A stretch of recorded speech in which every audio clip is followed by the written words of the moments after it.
सबको सन्मति दे भगवान ईश्वर. Who is in charge of law and order in Uttar Pradesh? Who is in charge of stopping the yatra? Am I in charge? Is the Home Minister of India in charge? Why don't you ask yourself that question? तीनों प्रादेशिक सरकारों को भंग करने की गलती मत करो, इसके गंभीर नतीजे होंगे. सारे देश में इसका आपको मुकाबला करना पड़ेगा. शांतिपूर्ण तरीके से हम लड़ेंगे और हम जनता के बल पर लड़ेंगे, कानून के बल पर नहीं.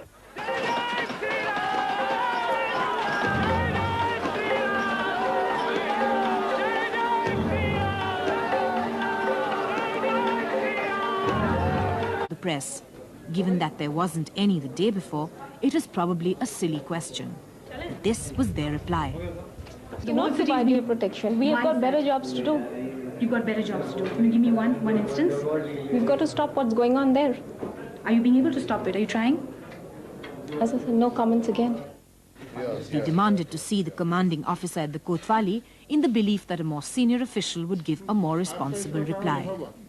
The district master and the SSP will take decision about giving protection to the pressman. What about the breakage and things that is happening on the way? What about the breakage and things that is happening on the way? Who is accountable for that? उसके लिए तो हम लोग देख रहे हैं. अभी आप लोग एक दिखा रहे हैं, वहाँ तमाम फोर्स लगे हुई हैं. अब फोर्स लगी, फोर्स तो देख रही है, फोर्स देख रही है जी. एक से एक अफवाह उड़ रही है कि होटल में आ जाएंगे, वो कर देंगे, ये कर देंगे. उसका कुछ हल निकालिए ना आप लोग. हम उन जगहों पर पूरे रोड साइड पर फोर्स लगा रहे हैं. अभी अगर जिन जिन जगह पर नहीं है, हम लोग लगाएंगे, फोर्स लगा रहे हैं अभी. But the most telling revelation came to us almost by accident when a CISF Jawan told us on the 8th why his force had not defended the Babri Masjid. सब हम लोग अर्धपिन के खड़ा है, कोई सेंट्रल से ऑर्डर, दिल्ली से order नहीं मिलता, हम लोग नहीं आ पा रहे. इसलिए हमने देखा कि सीआरपी चली गई. हाँ, हम लोग रात को वापस गए. फिर हम लोग दिन सुबह 6 बजे से 6 तारीख सुबह 8 बजे से डेसला के पूरा दिन रात को फिर रात को वापस फिर ले गए. हम लोग को ऑर्डर नहीं मिलता है. तो अगर आप लोग होते पूरे फोर्स में तो आप 15,000 पूरा जो था पूरा कंट्रोल कर सकता था पहले से, बिना किसी खून खराबा के. कंट्रोल आराम से कर सकते. क्या करते आप लोग? टीयर गैस करते, लाठीचार्ज, सब कुछ कर सकते थे हम लोग. रबर बुलेट्स, सब तैयारी थी यहाँ पे पूरा, सब कुछ तैयार था, किंतु गवर्नमेंट से कुछ ऑर्डर नहीं. And to our utter astonishment, when we met the DIG of the CRPF, P.N. Ramakrishnan, he not only confirmed the Jawan's opinion, but went a lot further. Had you wanted to control the operation, 6th had you got orders to go ahead and stop the demolition, would you have been able to do it without bloodshed? Oh, definitely. Bloodshed would not have been necessary. So it was possible to save the mosque? Yeah, we could have. We had adequate strength, we had a clear plan, we could have done it. What would you have used, I mean, if not force? Yes, we could have used force, but that force would not have been as serious as a casualty. I mean, without resorting to firing and killing people, without crippling them, we could have used the force, we could have used a prolonged force, we would have had a pitched battle, but we would have pushed the people out of the area, out of the damage being done. That would have been quite possible. It was within your preparations and plans. It was not at all difficult. We could have done it.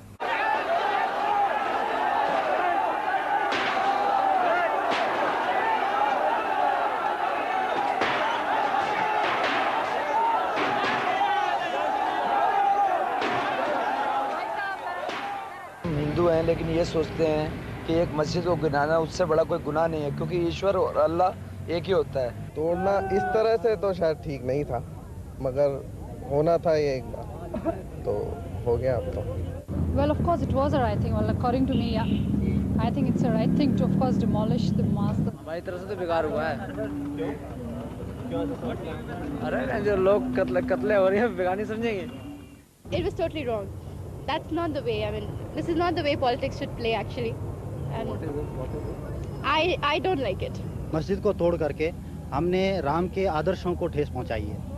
मस्जिद का तोड़ना ठीक था, इस विषय में तो मैं ये कहूँगा कि बिल्कुल ठीक था, क्योंकि बाबर बाद में आया था और रामचंद्र जी होते, श्री रामचंद्र जी वही पहले आए थे. एक जगह से सही भी है, वो जो मस्जिद तोड़ी गई है वो सही भी है, एक जगह से गलत भी है, क्योंकि इससे हमारी काम में बहुत फर्क पड़ा. हम तो रोज़ कमाने खाने वाले, हर जगह जहाँ से भी माल लाते हैं, जहाँ भी जाते हैं वहाँ कर्फ्यू लगा दिए गए, रोड बंद कर दिए गए.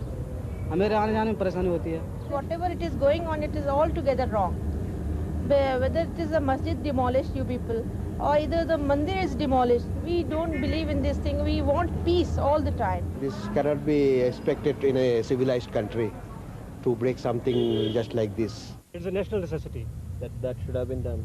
Yes, it should have been done long ago. What's the use of fighting for a mosque or a temple? We are a secular state. Everyone should keep that in mind. These are producing terrorists. It is as good as giving an advertisement in a newspaper, wanted terrorist. Masjid was a historical monument. And no historical monument should be destroyed. By destroying masjid, you cannot obliterate the fact that India has been conquered by Muslims. I find what happened was absolutely right. And even the archaeologists say that it has been, there has been a mandir before a masjid. And recently also they saw that एक tomb के ऊपर मीर बाकी 1528 लिखा था. When they broke that stone and they turned it, there were चौपाइयाँ from Ramayana. ना उनको हमारे तोड़ने चाहिए, ना हमें उनके तोड़ने चाहिए. ये भी देखिए ना आप के what history says.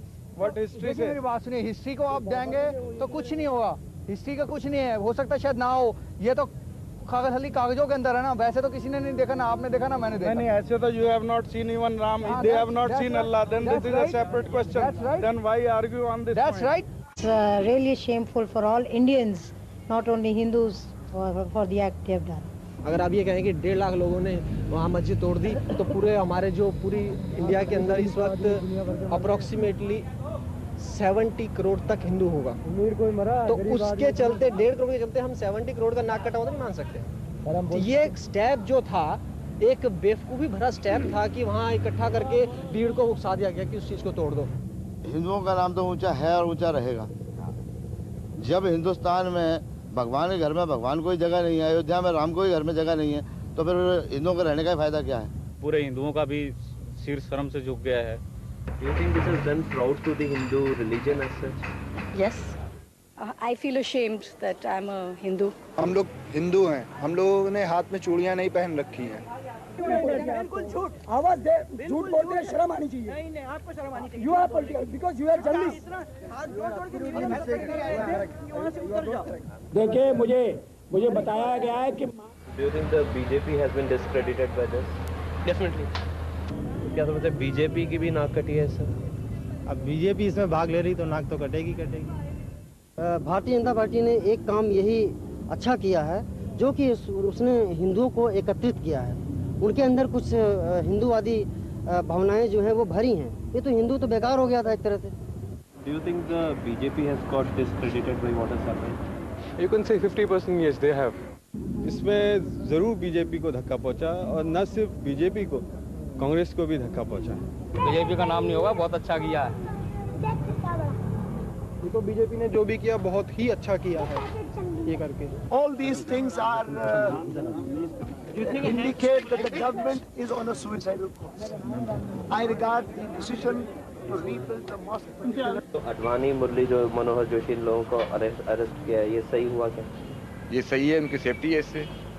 ये तो बस एक पॉलिटिकल दबाव डालने के लिए, सबको दिखाने के लिए, आईवाश करने के लिए हम ये एक्शन लेने जा रहे हैं इनके अगेंस्ट में. इसलिए ये सब काम इन्होंने किया. अडवाणी को अरेस्ट किया और भी अरेस्ट किए हैं. क्रिमिनल केस फाइल करना, ना ही कोई ऐसा बड़ा क्रिमिनल केस इन लोगों के अगेंस्ट में बनता है. गलत किया है, अरेस्ट नहीं होना, क्योंकि वो इतने 4-5 लाख आदमी वहाँ थे. इतनी भीड़ को कंट्रोल करना माने रखता है. एक अडवाणी कहने से क्या कार सेवक छोड़ देंगे मुझे? Yeah, I think they should be taken to trial. You know, they have ignited the whole country, the whole nation.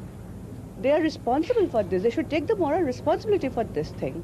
Your Home Minister has at least twice spoken of a contingency plan which he said he had. Yeah, this was a contingency plan, giving them the force that they need. In case of need, they have to use it, asking them to use it, and telling them time and again, every hour to use it. But was there a plan which could have been activated when you realized that they were not using the force you had made available and that things were going out of control? Well, this is what I am saying. You see, you have to go up to a point in trusting the state government. There is no way you can say that you are not going to do it. Therefore, for every step I have a counter step. This kind of thing will not do. The moment our forces were sent there, The protests that came from the government of Uttar Pradesh and the BJP everywhere, including the Supreme Court, they have to be seen to understand what it was, even to send forces there. Let's just talk a little about the forces, Prime Minister. By all newspaper accounts, the demolition began just before midday and it lasted for some 5 hours. Why was it not possible for your government to act during that time? Yes, these hours have been noted. What happened at what time has been noted. We are coming out with a white paper on that. I will give you, that gives you all the details. But in short, I could tell you that it was known to us only after 1 o'clock. We asked them. They said, we want 25 companies. 25 companies were immediately made available. Then again, they said, we want 50 companies. They were also made available. In short, when they were on their way to Ayodhya, they were stopped in the middle. There were 200,000 people milling around. The magistrate said, I am under strict orders of the Chief Minister that force should not be used. Now, you cannot proceed without using force. Therefore, I will not allow you to use force. You please go back. So do you have the impression that the Chief Minister was saying different things to you and different things to the magistrate? Absolutely. Absolutely. He was actually playing tricks, to coin a phrase. Well, phraseology is yours, but I am telling you what happened. And you're not disagreeing with the phraseology?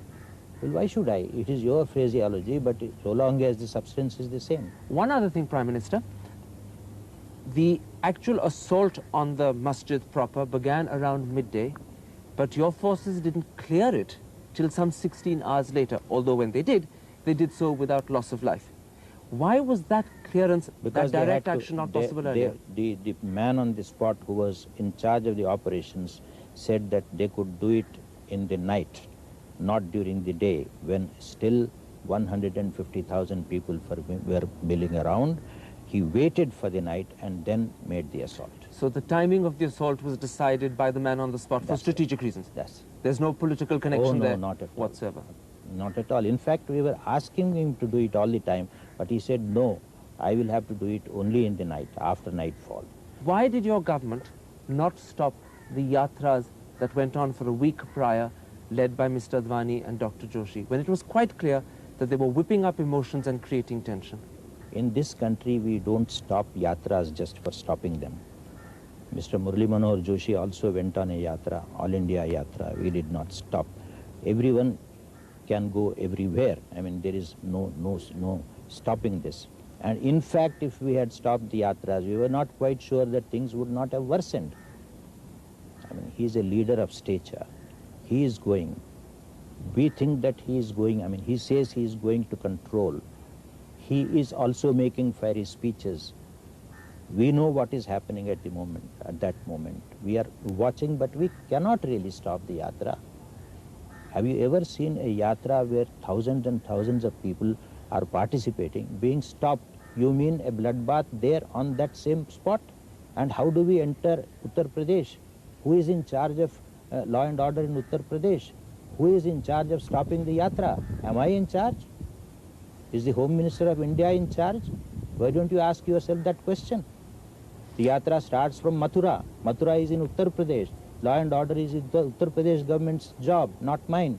Why did your government not try and limit the congregation that assembled? There were some 3 lakh car sevaks by some account in Ayodhya. Could you not have limited that number?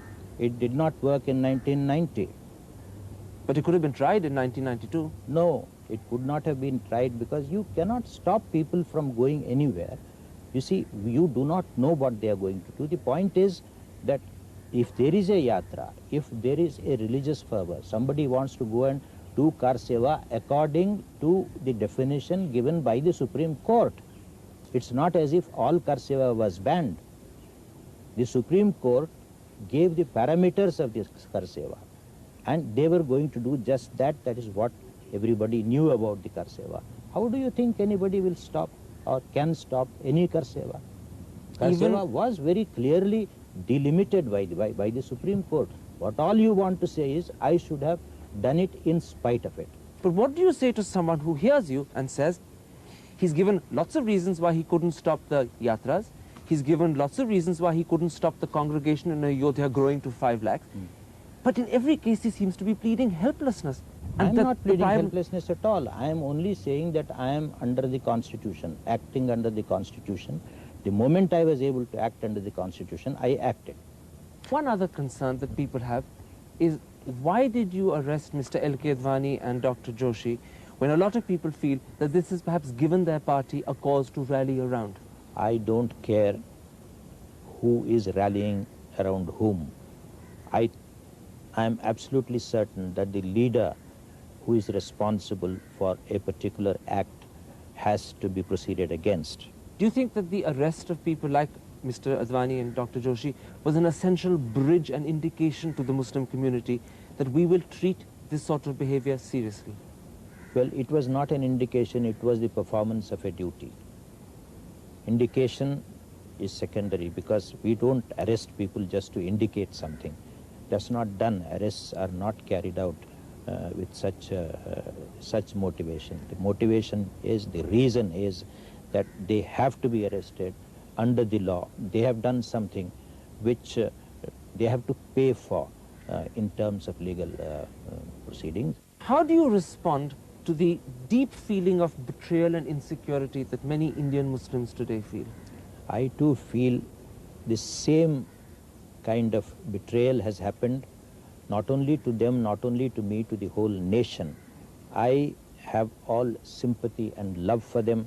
I feel exactly as they feel, the same distress and the same anguish, but I would like to embrace them and tell them that we will face this danger together. Did you, after December the 6th, offer your resignation to Mr. Sundar Singh Bhandari, the Vice President of the BJP, and to the Lok Sabha Speaker? I sought the permission of the party to resign from Lok Sabha. When I met the Speaker, I expressed my desire to submit my resignation. The party did not allow me to resign. The Speaker was not willing to accept my resignation. Why did you want to resign? No, I wanted to resign from the Lok Sabha because I had to defy the chair. It never happened that when a speaker was on his legs, I persisted in saying something. But that happened that day. Congress friends of the left parties, they didn't allow me to speak.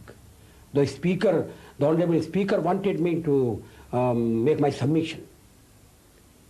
But the next day, the situation reached such a boiling point that on behalf of the party, I had to say something because I became the spokesman after the arrest of Mr. Advani. But his Speaker did not allow me. And in a way, I defied him.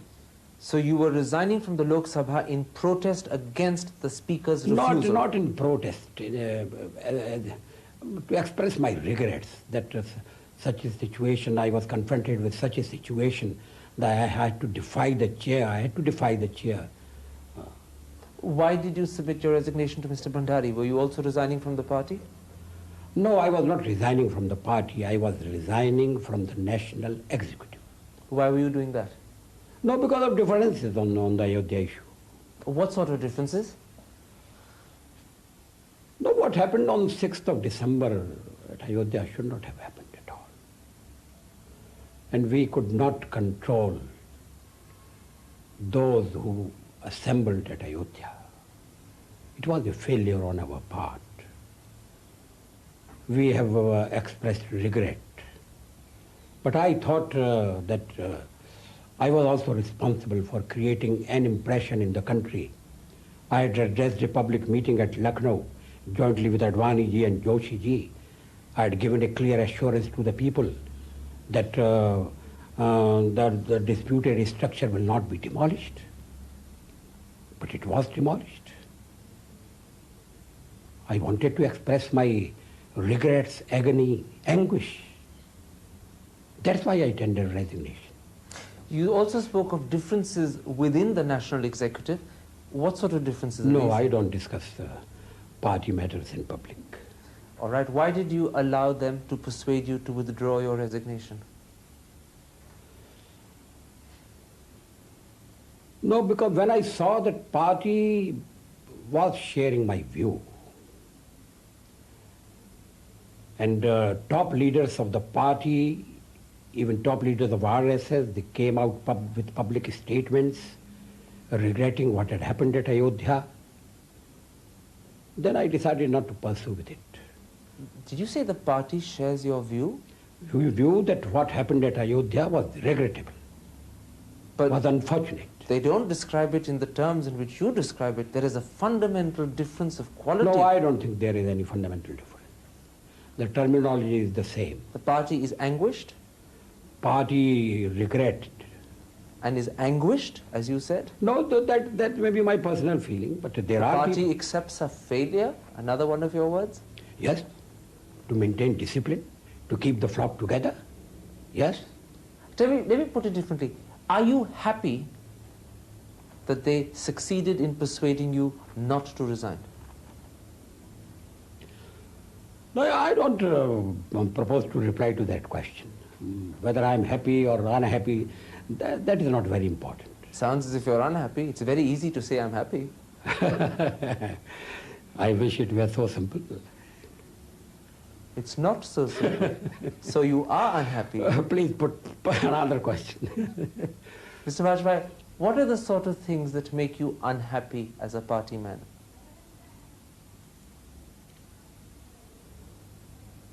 That will require a long reply. I You have all the time in the world, sir. No, but I don't have time. You Please give us some idea. You're a senior and a very respected No, I'm not politician. discussing all these matters, please. But you accept that there are many things within the party that make you unhappy today? Yeah, there are. Many things? Yeah. To what extent in your image has the party's important image of discipline, of adherence to principle, of maintaining law and order suffered as a result of December the 6th? To some extent, yes. To a great extent? No, to some extent. But BJP's image as a disciplined party has suffered to some extent, and we are concerned about it. Do you believe that the BJP should now struggle for the restitution of temples at Mathura, Kashi Vishwanath? No, this is a hypothetical question. I don't Unfortunately, a lot of things begin as propose to deal with hypotheses. it. A lot of things begin as hypotheses. Would you want the party to struggle for these two temples after everything that's now happened? No, Mathura, either Mathura or Varanasi, they are not on our agenda. And you don't want them on the agenda? No. Let me say something else to you. You sounded very honest. You've spoken with enormous sincerity and confidence. But a lot of people listen to Atal Bihari Vajpayee and say, he speaks in a conciliatory fashion on one day, and he blows very hot like a devil the next. He's being manipulated by the RSS. People are free to draw their conclusions. I am what I am. And but is there a sense in which... And I don't suffer from double think or double speak. No, I don't. Everything you said to me today, you mean? Of course. Do you have any doubts? In which case, why have you publicly told us that you wanted to resign from the NEC? Surely these are factors that will embarrass the party a little. Why have you told me this? No, because you asked me a question and I wanted to be truthful. I didn't want to hide facts. Do you also want to push the party by making public your position towards coming closer to your thinking? No, no question of pushing the party. It's moving but there anyway. I do place my viewpoint very strongly in the party, before the party. Do you think your colleagues like you in the party, your senior colleagues?